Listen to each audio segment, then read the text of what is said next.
에디처럼 가치를 볼 수 있는 사람은 아무도 없었어요. 그는 이 도시 최고의 골동품 상인 중 한 명이었고 쇼룸에 들어서면 경매에서 수천, 아니 그 이상을 받을 수 있는 물건을 직감적으로 알아보는 육감이 있었죠. 한 사람의 쓰레기가 다른 사람의 보물이라면 에디만큼 위대한 보물 사냥꾼은 없었어요. 하지만 최근에는 그의 직원들이 다음 대박 아이템을 찾아온 도시를 뒤져도 장사가 예전만큼 잘 되지 않았어요. 그게 골동품을 다루는 일의 문제였어요. 팔 수 있는 역사는 한정되어 있었죠. 언젠가 자신이 늙어서 빈티지 피제 스피너와 라보라부부스를 팔게 될지도 모른다는 생각에 에디는 속이 울렁거렸어요.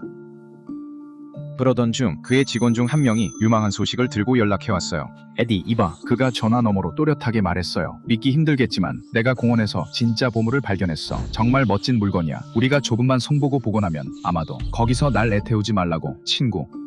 유모차야. 1차 세계대전 이전 것처럼 보여. 정말 멋진 기계야. 원해? 내가 이걸 집어서 가져오길 원해? 가게로 가져오길 원해? 이걸로 진짜 돈을 벌 수 있을 것 같아. 친구. 나쁠 건 없지.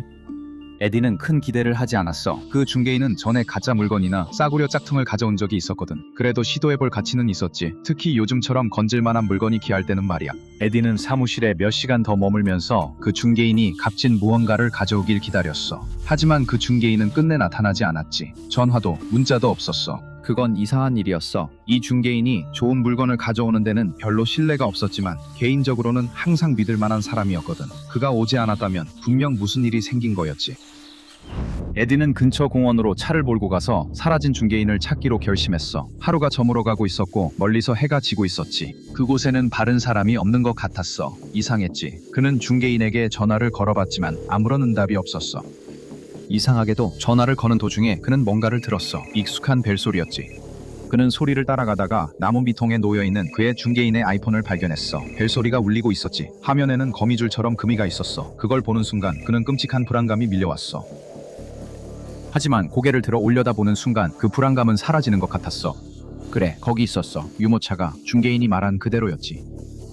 1930년 이후에 만들어진 건 절대 아니었고 정말 낡아 보였어. 금속은 변색됐고 타이어는 터져 있었고 바구니와 덮개에는 찢어진 자국이 있었지. 그런데도 이상하게 강하게 끌리는 무언가가 있었어. 지금 여러분이 구독 버튼에 느끼는 그 강한 끌림과 똑같은 거죠. 현명하게도 그걸 눌러두면 저 닥터밥이 전하는 이상 형상 탐험을 구독 피드에서 받아보실 수 있습니다. 알림 설정도 해두는 게 어때요? 그래야 저희 영상을 절대 놓치지 않을 수 있으니까요.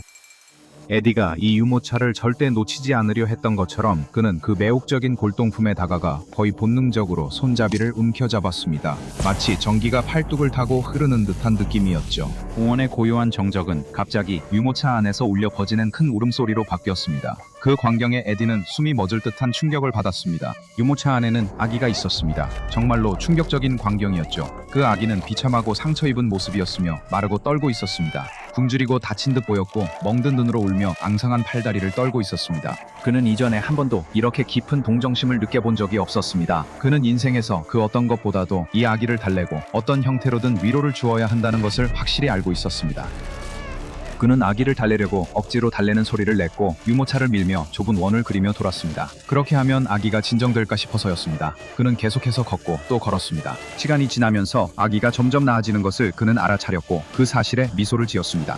그는 자신의 몸에 얼마나 큰 부담이 되고 있는지 알아차리지 못했습니다. 잿빛 피부, 부어오른 관절과 약해진 뼈, 그리고 점점 쇠약해지는 몸. 아기를 도울 수만 있다면 이 모든 것은 괜찮았습니다. 그는 그저 아기를 도와야만 했습니다.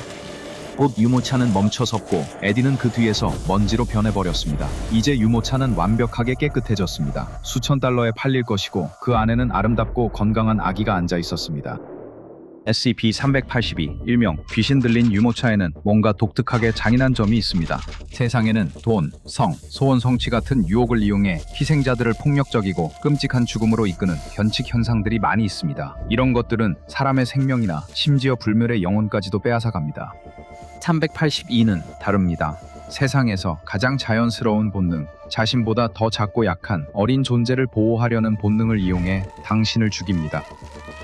가장 기본적인 수준에서 이 변칙 현상은 바로 유모차 자체입니다. 이 유모차는 20세기 초 영국에서 만들어진 빈티지 수집품입니다. 이 유모차는 상태가 매우 나빠 보이며 녹슬고 타이어가 손상되어 있고 선도 찢어져 있습니다. 하지만 만약 이 유모차를 수리한다면 중고시장에서 꽤 비싼 값에 팔 수 있을 것 같은 느낌이 듭니다. 그리고 도입부 사례 연구에서 등장한 우리의 친구는 위험을 감수할 만큼의 보상이 아니었다는 사실을 뼈저리게 깨달았습니다. 대부분의 사람들은 공포 영화를 충분히 많이 봤기 때문에 자연스럽게 망가진 빅토리아 시대 이후에 유모차에 다가가고 싶어 하지는 않을 것입니다. 하지만 이 유모차를 직접 바라보면 무섭도록 강력한 인지제의 효과가 나타납니다. 다시 한번 강조하지만 이것은 오직 실제 공간에서 유모차를 직접 바라볼 때만 해당됩니다. 결국 파리지옥 식물이 자신의 사진에 파리를 끌어들여서 얻을 수 있는 이득이 뭐가 있겠습니까? 유모차가 시야에 들어오면 인지제의 저항력이 훈련되어 있지 않다면 유모차에 가까이 다가가서 자세히 보고 싶은 강한 충동을 느끼게 됩니다. 마음속으로 뭔가 크게 잘못됐다는 걸 알고 있어도 계속해서 한 발 한 발 앞으로 나아가게 됩니다. 만약 스스로 이 상태에서 벗어나지 못한다면 곧 유모차의 손잡이를 잡으려고 손을 뻗고 있는 자신을 발견하게 될 것입니다. 이 시점에서 이미 유모차 안에서 약하고 고통스러운 울음소리가 들릴 수도 있습니다. 그리고 당신의 손이 그 손잡이의 금속에 닿는 순간 2차 이상 현상이 시작됩니다. 망가진 유모차 안에 극도로 고통스러운 상태의 아기가 나타나게 됩니다. 황백하고 병든 피부에는 상처와 멍, 종기가 여기저기 나 있고 눈은 움푹 들어가고 볼은 홀쭉하게 패여 있어 심각한 영양실조의 말기 상태임을 보여줍니다. 배다리는 가늘고 일부는 관절이 부어오르고 잘못된 각도로 뒤틀려 있으며 모두 심각한 학대와 방임의 흔적입니다. 유모차의 어둠 속에서 아기는 흐느끼며 울고 있습니다. 이 경험에서 살아남은 사람들은 지금 그들이 살아가는 상태를 운이 좋다고 할 수 있다면 마음속 깊은 곳에서 걷잡을 수 없이 깊은 슬픔이 마음속에서 솟아오르는 듯한 감정을 느꼈다고 묘사했습니다. 사람들이 부모가 되었을 때 겪는 우선순위의 엄청난 변화와 비슷하게 그들은 자신의 마음이 이 불쌍한 존재를 최고의 자리에 올려놓기 위해 스스로 재정렬된다고 보고합니다. 그들은 유모차 손잡이를 뼈가 으스러질 정도로 꽉 잡고 유모차를 빙글빙글 밀고 다니며 안에 있는 아기에게 부드럽게 속삭이기 시작했습니다. 이 모든 시간 동안 그들의 마음은 자신이 옳은 일을 하고 있다고 굳게 믿고 있었지만 그들은 속으로 갉아먹히고 있었습니다. 재단 연구원들은 저를 포함해서 실험 중에 그런 일이 일어나는 것을 본 적이 있습니다. SCP-382의 피해자는 신체적 쇠퇴의 징후를 경험하기 시작합니다. 천천히 그러나 확실하게 점점 더 아파지게 됩니다. 더 야위게 되고 심지어 눈에 띄게 더 나이 들어 보이게 됩니다. 마치 누군가가 그들의 인생 타임라인에서 빨리 감기 버튼을 누른 것처럼요. 그리고 희생자의 생명력이 빠져나가면서 아기와 유모차 둘 다 그 혜택을 받는 것처럼 보입니다. 시간이 지나면 유모차의 차대에 있던 녹이 벗겨져 떨어지기 시작하면서 그 아래에 숨겨져 있던 아름답고 반짝이는 크롬이 드러나게 됩니다. 유모차 바퀴의 타이어는 스스로 공기가 차오르며 고무에 난 구멍도 치유됩니다. 유모차의 안감는 더 고급스러운 소재로 변하고 아기를 받쳐줄 벨벳 쿠션이 내부에 생겨납니다. 이런 기이한 회복 변화는 아기에게도 그대로 나타납니다. 시간이 지나면 멍이나 상처가 사라지고 아기는 건강한 체중으로 돌아오게 됩니다. 팔다리가 제자리로 딱딱 맞춰지고 눈에 띄는 방임의 흔적도 말끔히 사라집니다. 유모차에서 들리던 달랠 수 없던 울음소리도 이제는 즐거운 웃음소리로 바뀌게 됩니다. 만약 당신이 피해자 중 한 명이라면 이 시점에서 그렇게 기분이 좋지는 않을 것입니다. 당신은 처음보다 40년은 더 나이 들어 보일 것이고 그 40년은 매우 힘들었던 세월처럼 보일 것입니다. 당신의 몸은 뒤틀리고 삐걱거리는 엉망진창이 될 것이며 피부는 주름지고 검버섯이 생길 것이고 눈은 믿기 어려울 만큼의 극심한 피로를 드러내게 됩니다. 실제로는 지금까지 아무도 이 과정을 2시간 이상 경진 적이 없지만 당신은 마치 수십 년 동안 이 불운한 아기를 데리고 다닌 것처럼 느껴질 것입니다. 피해자가 결국 필연적으로 쓰러져 죽게 되면 유모차는 사라집니다. 이는 이전 피해자의 죽음과 연관되는 것을 막기 위한 방어 기제입니다. 30분에 걸쳐 유모차와 그 안의 아기에게 가해졌던 모든 개선점들은 다시 낡고 망가진 상태로 되돌아가게 되고 곧 다음 희생자를 끌어들이게 됩니다. 이 과정에서 아기의 모습은 존재했다가 사라졌다가를 반복하게 됩니다. 이 때문에 재단 내 많은 사람들은 이 부분의 이상 현상이 단순히 유모차 자체가 희생자를 유인하기 위해 만들어낸 일종의 홀로그램일 것이라고 추측하게 되었습니다. 이후 연구를 통해 우리는 이것이 사실이 아니라는 것을 알게 되었습니다. 재단 연구원들은 한계까지 실험하며 더 깊은 이해를 얻으려 합니다.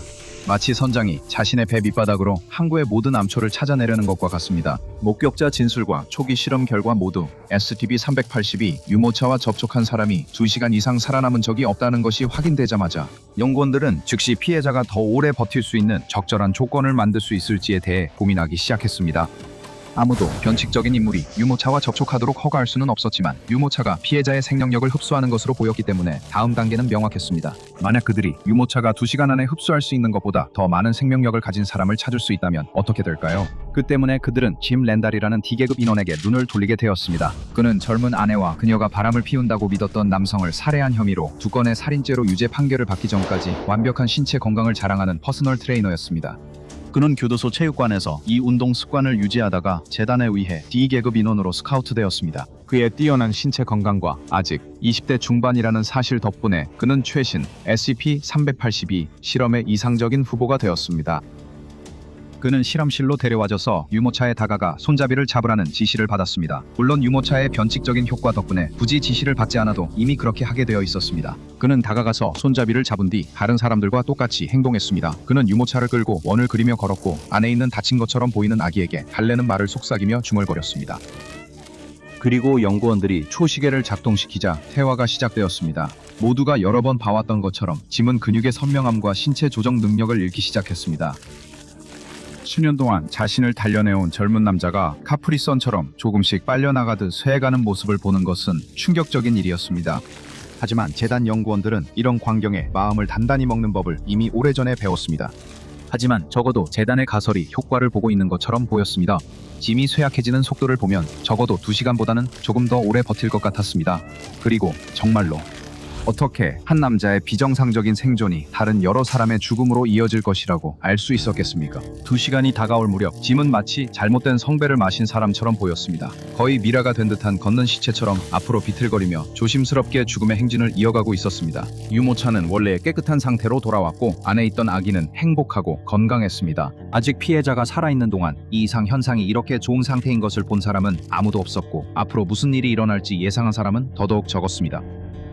실험실에서는 끔찍한 울음소리가 들려왔지만 짐은 그것을 알아차리지 못하는 듯했습니다. 그는 유모차가 덜컹거리며 흔들리는 가운데 계속 걸어갔습니다. 아기에게 무언가가 일어나고 있었습니다. 아기는 몸이 비틀리며 팔다리가 길어지고 몸통이 점점 늘어나기 시작했습니다. 그리고 머리가 점점 커지더니 마치 달의 거대하고 일그러진 얼굴처럼 보일 때까지 커졌습니다.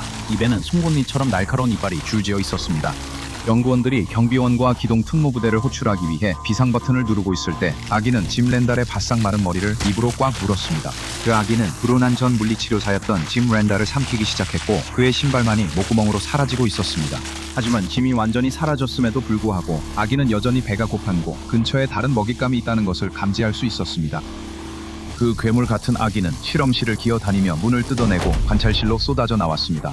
대부분의 연구원들은 제때 도망칠 수 있었지만 2명은 운이 좋지 않았습니다. 아기는 기괴하게 긴 팔다리로 그들을 붙잡아 얼굴 쪽으로 끌어당기고 엉망진창으로 산채로 먹어치웠습니다. 먹이를 먹을 때마다 아기의 몸은 점점 더 깨끗해졌습니다. 사건에서 살아남은 많은 사람들은 그 후 몇 주 동안 그 괴물에 대한 악몽을 꾸었다고 주장했습니다. 이전에 적대적인 존재들과 함께 일해본 적이 있는 사람들조차도 마찬가지였습니다. 그 후 여러 명의 경비원들이 돌격소총을 들고 들이닥쳐 돌연변이 아기에게 총격을 퍼부었습니다. 아기는 피해를 입다가 몸이 깜빡이며 사라졌고 손상된 아기 침대에는 평소처럼 병약하고 야윈 모습으로 나타났습니다. 이것은 뼈아프게 얻은 교훈이었습니다. 아무도 이 존재에게 먹이로 주어져서는 안 되며 결정적으로 만약 누군가가 먹히게 된다면 이와 같은 사건이 다시 일어나지 않도록 반드시 2시간 이내에 죽어야 한다는 것이 중요합니다. 이 더 위험한 형태를 활성화하려면 매우 복잡한 과정이 필요하기 때문에 이로 인해 유모차의 유클리드 격리 등급에는 영향을 미치지 않았습니다. 이 변칙 개체의 인지제의 효과는 직접 보는 것에 의해서만 활성화되기 때문에 방 안에 설치된 보안 카메라를 통해 영구적으로 감시되고 있습니다. 이 변칙 개체가 격리되어 있는 한 우리는 어둠 속 어딘가에 숨어 먹잇감을 기다리고 있는 다른 SCP-382 개체가 없기를 바랄 수밖에 없습니다. 그러니 만약 어딘가에서 유모차를 발견하고 그 안에서 괴로워하는 울음소리가 들린다면 보통은 도와주는 것이 좋은 방침입니다. 여러분이 그로 인해 벌을 받지 않기를 바랄 뿐입니다. 더 많은 정보를 원하신다면 SCP-674 설명총 닌텐도를 현실로 만든다를 확인해보세요. 변칙적인 것이 어떻게 무해해 보이는 것 뒤에 숨을 수 있는지 알 수 있습니다.